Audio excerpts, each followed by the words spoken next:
চাঁপাইনবাবগঞ্জ জেলা কারাগারে বিভিন্ন অনিয়ম, দুর্নীতি, অবৈধ ও বেআইনি লেনদেনের বিরুদ্ধে বিক্ষোভ ও অবস্থান কর্মসূচি পালন করছে ছাত্র জনতা।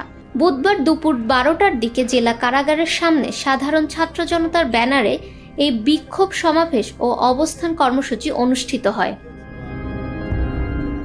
বিক্ষোভ সমাবেশে বক্তারা বলেন, চাঁপাইনবাবগঞ্জ জেলা কারাগারে জেল সুপার ও জেলারের নেতৃত্বে গড়ে উঠেছে একটি সিন্ডিকেট। কারাগারে সিট বাণিজ্য সহ বিভিন্ন বন্দীদের কাছে আইনের দোহাই দিয়ে টাকা আদায় করা হচ্ছে। এর নির্দিষ্ট পরিমাণ টাকা কারা কর্তৃপক্ষের পকেটে যায়। অবিলম্বে এসব অবৈধ কার্যক্রম বন্ধ করতে হবে। আগামী 7 দিনের মধ্যে সকল অনিয়ম, দুর্নীতি ও অবৈধ অর্থ লেনদেনের বিরুদ্ধে ব্যবস্থা না নিলে কঠোর আন্দোলন গড়ে তোলার হুঁশিয়ারি দেন বক্তারা।